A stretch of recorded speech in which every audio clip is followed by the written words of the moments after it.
Hi everyone, and hello, Dr. Carter. Today I'm going to be talking about my second juvenile text that I read, and it is a really amazing book called Full Cicada Moon by Merlin Hilton. I just realized that it's backwards. Before I start telling you about this piece of literature, I have to say that this is my favorite one that I've read so far. It was a really, really great story.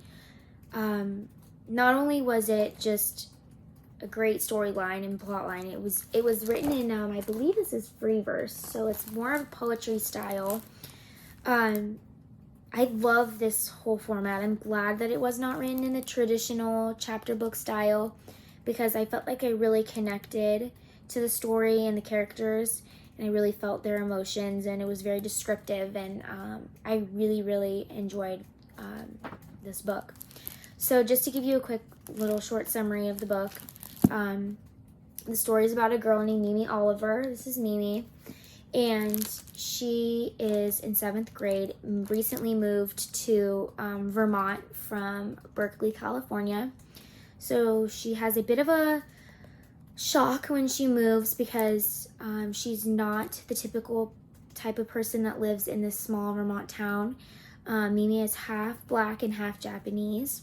So not only is she stick out because of her race, she also overcomes a lot of stereotypes by her passion of science and shop class that she finds to love.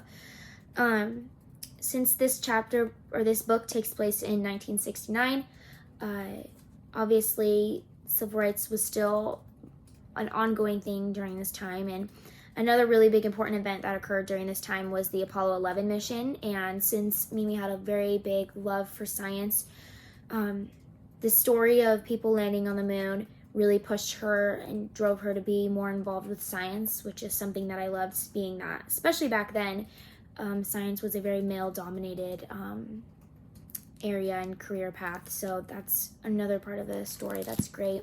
So since this character is not only overcoming stereotypes related to gender, she's also overcoming stereotypes due to her race.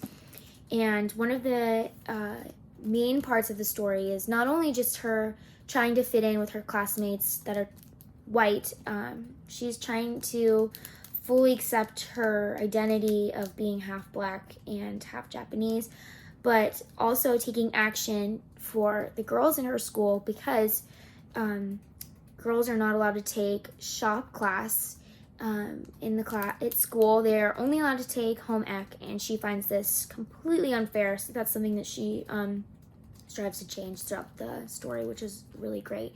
So since there's so many different aspects of tolerance throughout this book, I found a bunch of different standards that I thought fit well to go with this story. And so all of them were in the 3rd grade through 5th grade level.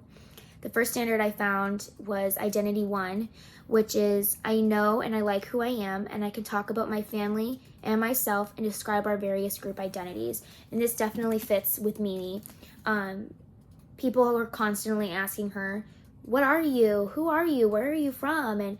And she really finds confidence in who she is, of having a Black father and a Japanese mother, especially during this time.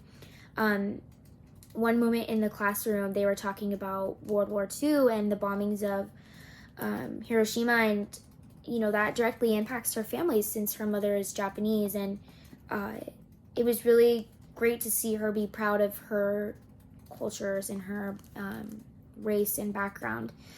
The second identity standard I found is Identity 2, which is I know my family history and culture and current and past contribution people in my main identity groups. Again, it just relates to the history that both her father encountered since he's African American and her mother encountered since she was Japanese. Next, I also really enjoyed the standard of action, which is I pay attention to how people, including myself, are treated and try to treat others how I'd like to be treated. As well as I know it is important for me to stand up for myself and others, and I know how to get this help if I need ideas on how to do this. So these are really great action standards, since Mimi is really trying to push girls being accepted into the shop class at her school. She's actually suspended for 2 weeks because she sat in on the class even though the teacher told her she was not allowed to be there. So I think this is a really great way to get students talking about different actions that can be taken when they see people getting treated unfairly or unjustly. And I feel like this is just a really great story to kick that concept home. As well as another action standard is, I will work with family and friends to make our school and our community fair for everyone, and we will work hard and cooperate in order to achieve our goals.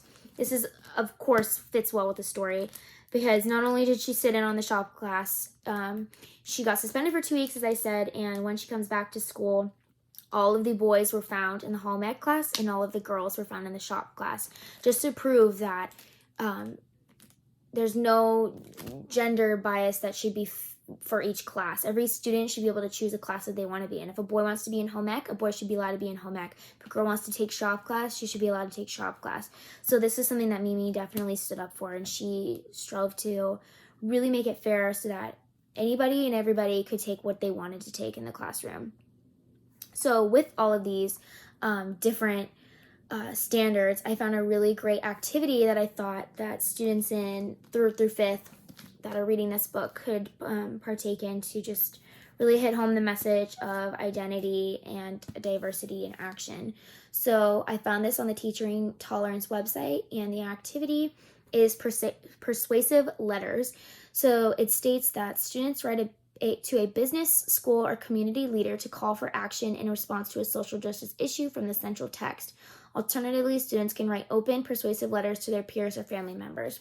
So to kind of piggyback off that whole activity, I thought it would be a great idea for students to write a letter to the principal of the school in which Mimi attends, because he was very against Mimi's actions of trying to get girls involved into the male-dominated subjects. And he called Mimi rebellious and obviously didn't agree with what she was doing, since it was out of the social norm for anybody in the town that she was living in. So I thought it would be a really great opportunity for students to practice their writing, their persuasive writing, but also to teach students how to be vocal when they see something that's wrong, to practice the standards of identity, diversity, action. This is taking action. So I think having students write to the principal and explain why they think girls should be allowed in the shop class and boys should be allowed in home ec, or even why these stereotypes shouldn't exist, and how students should have the ability to pick their own classes and be represented in any way that they choose. And I think this is a great opportunity for students to just learn to be vocal about something that they believe in. So yeah, I feel like that's a really great activity that could be done for not only social studies, reading, but definitely incorporating different subjects all into one with this book. So if you get a chance, definitely read it. It's a really great book, and it covers so many different teaching tolerance standards that students should be involved with in 3rd through 5th grade. Thank you.